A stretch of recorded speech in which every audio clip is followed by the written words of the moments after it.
Everett McCoy, my dad, he's my dad for all my life, really. He was my hero. Mom and Dad moved to Chewelah 50 years ago. You could just step out your back door and you're in the wilderness. And a lot of people don't get that where they live in the cities.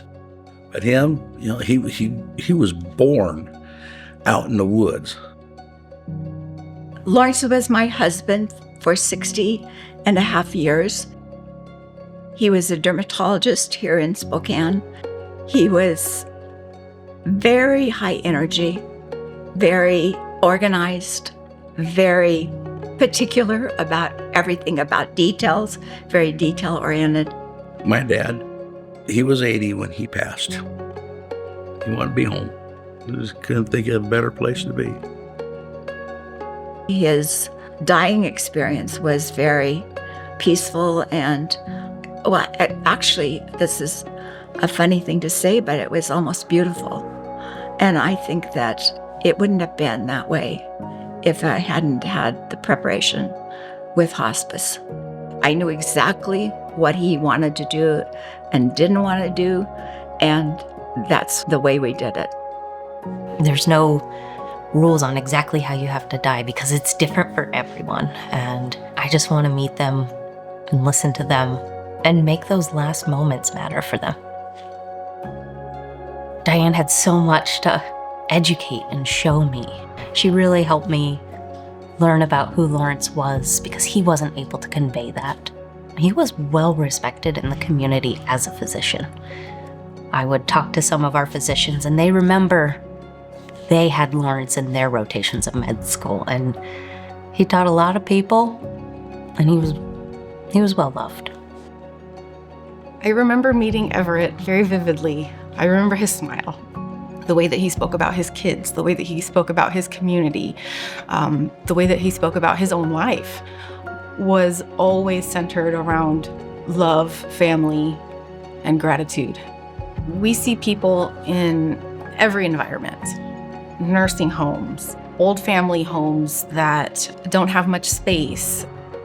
The sooner we can get in the home or wherever they are to help, the easier it is to make changes or to adapt to their changes as they happen.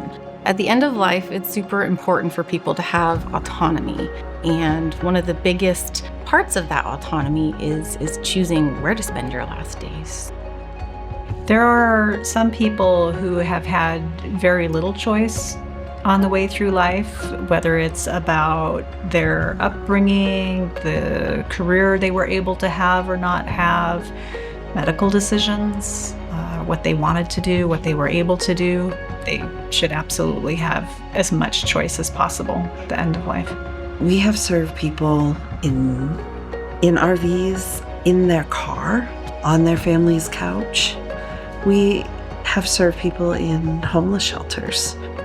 The Hospice of Spokane Hospice House is a great option for individuals who maybe do not want to be in their home when they die. Hospice of Spokane makes the point to go that extra mile, literally, to the Canadian border to make sure everyone has the opportunity to die in the way that they want, in the comfort and love of their home. All of our focus is around end-of-life care. There's no distraction.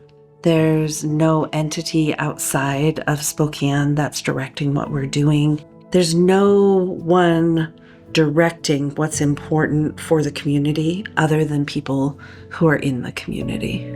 Everyone who donates to Hospice of Spokane is part of the care that's provided. They make it possible. I wanted his final days to be peaceful. I wanted it to be pain-free.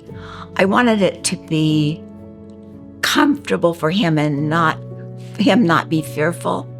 By then, he was pretty much not talking or expressing any feelings or emotions, but he was comfortable in his body. He was restful and sleeping a lot. And it just seemed to me like that it all just transpired the way it should. I felt much more comfortable with the process as it was going on, less anxious about it, more accepting of the fact that death was near or coming. And it really gave me a lot of comfort. My brother says, well, I think I'm going to have to go. And he stopped to give Dad a kiss on the forehead. He goes, Blaine, look at this. And I went over. His breathing changed. And it's just right there I knew. And I said, Mom, it's time. And she come over. And it was just the four of us. Just the four of us, complete family right there. And that's the way he passed. And it was just such peace that is over him. And I really believe it was part of hospice coming in to be able to make him comfortable in his own home. You could tell that my dad wasn't just a number. He wasn't just a name. He was a person. And I really appreciate that.